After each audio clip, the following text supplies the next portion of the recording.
Hai guys, welcome to Teguh Story Channel. Apa kabar sahabat onlineku? Semoga sehat dan bahagia selalu, serta selalu dalam lindungan Allah. Guys, sudah lama ya, kita tidak berjumpa. Kali ini, kita kembali lagi setelah sekian lama tidak berjumpa. Dan di video ini, kita akan membahas kisah seorang remaja yang menjadi korban ruda paksa hingga berujung pembunuhan akibat cinta bertepuk sebelah tangan. Bagaimana kisahnya? Simak video ini sampai habis sahabat onlineku.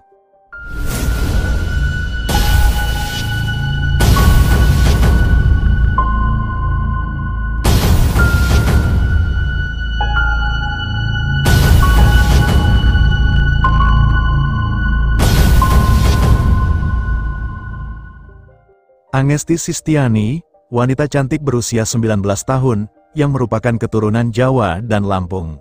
Ayahnya berasal dari Boyolali, Jawa Tengah, sedangkan ibunya berasal dari Lampung. Setelah menginjak usia remaja, Angesti tinggal bersama neneknya yang bernama Sukimah, di Kampung Sungapan, RT 17 RW 04 Desa Kadudampit, Kecamatan Kadudampit, Kabupaten Sukabumi, Jawa Barat. Di sana, nenek Angesti Sukimah memiliki sebuah warung yang sekaligus dijadikan tempat tinggalnya. Selain parasnya yang cantik, Angesti juga suka membantu sang nenek menjaga warungnya.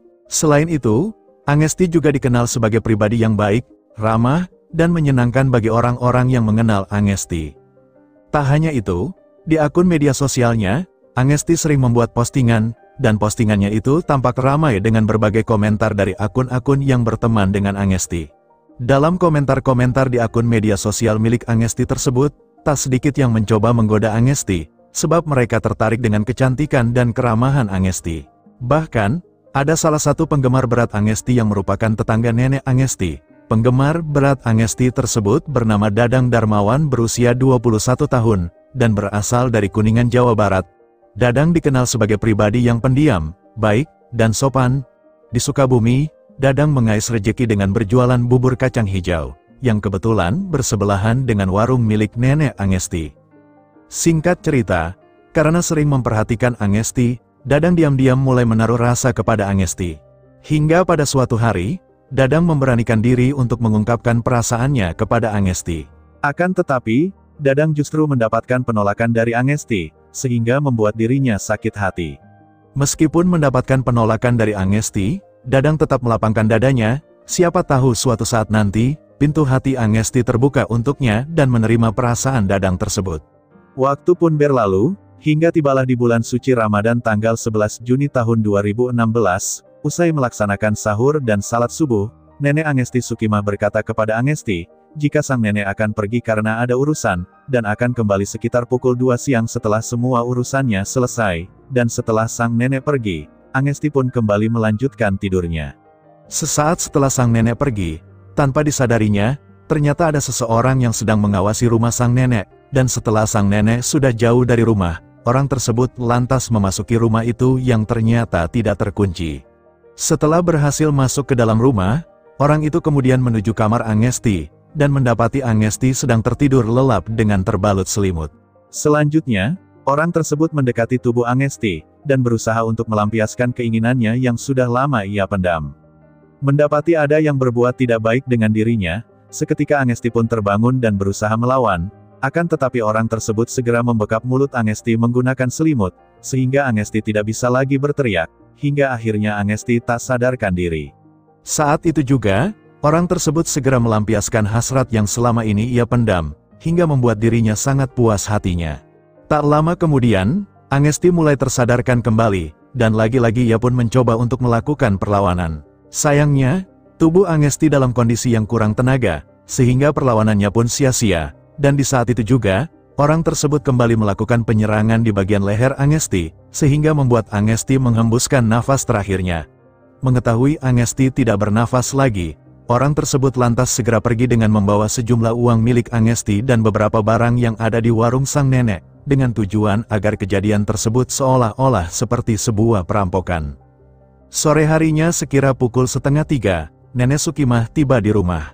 Akan tetapi, ia mendapati hal yang janggal, di mana saat itu, warung dalam keadaan tertutup dan pintu rumah dalam keadaan tidak terkunci. Sang nenek lantas mencari keberadaan Angesti serta memanggilnya. Akan tetapi, Tidak ada jawaban dari Angesti. Nenek Sukimah lantas masuk ke dalam kamar, dan betapa terkejutnya sang nenek ketika melihat cucu tercintanya dalam keadaan tidak sadarkan diri, serta hanya memakai baju dalaman atas saja. Selanjutnya, sang nenek pun lantas berlari keluar rumah sambil berteriak minta tolong. Mendengar ada teriakan minta tolong, warga lantas berdatangan, termasuk Dadang yang berpura-pura kaget mengetahui hal tersebut. Selanjutnya, tubuh Angesti segera dilarikan ke rumah sakit Beta Medica, berharap Angesti bisa diselamatkan. Akan tetapi, takdir berkata lain, Angesti telah dipanggil oleh Yang Maha Kuasa. Jasad Angesti kemudian dibawa ke Desa Pelindung Jaya, Kecamatan Gunung Pelindung, Lampung Timur untuk dikebumikan. Di lain sisi, warga mengira Angesti menjadi korban pembunuhan. Warga lantas melaporkan kejadian tersebut ke Polsek Kadudampit. Dengan adanya laporan tersebut, pihak kepolisian segera mendatangi TKP untuk melakukan pemeriksaan lebih lanjut. Di sana, pihak kepolisian menemukan ada beberapa barang yang hilang di warung milik Nenek Sukimah. Selain itu, pihak kepolisian juga memeriksa 7 orang saksi termasuk Dadang yang merupakan tetangga terdekat Nenek Sukimah. Hingga akhirnya, pihak kepolisian menduga ada salah satu tersangka dari ke-7 saksi yang telah diperiksa. Dan pada akhirnya, diketahuilah siapa tersangkanya, yakni Dadang. Bagaimana pihak kepolisian bisa tahu jika Dadang adalah tersangkanya?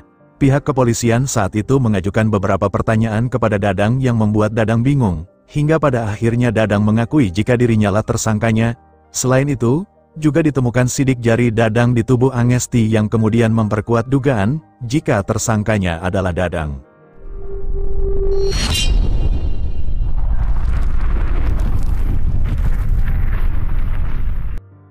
Setelah ditetapkan sebagai tersangka, warga tidak menyangka jika Dadang tega melakukan perbuatan itu, sebab di mata warga, Dadang dikenal sebagai sosok yang pendiam.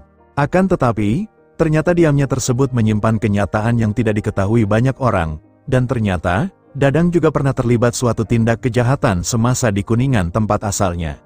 Saat diperiksa, Dadang mengakui jika awalnya Dadang hanya ingin menyetubuhi Angesti, namun karena Angesti memberontak melawan, Dadang terpaksa melakukan perbuatan yang menghilangkan nyawa Angesti. Untuk mempertanggungjawabkan perbuatannya tersebut, Dadang dijerat dengan pasal 339 KUHP, dan atau pasal 338 KUHP, dan atau pasal 291 ayat 2 KUHP, dengan ancaman penjara 20 tahun. Sekian dari kisah ini, bagaimana menurut sahabat onlineku tentang kasus ini bisa komen di bawah, dan semoga kita bisa mengambil hikmah dari kasus yang aku bawakan hari ini.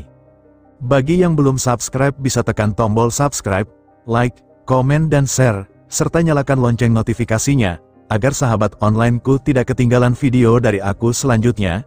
Tetap jaga kesehatan, berhati-hati dalam setiap aktivitas, dan juga yang mau request tentang kasus-kasus yang ingin aku bawakan, bisa DM di Instagram Teguh Story Channel, atau bisa juga komen di bawah.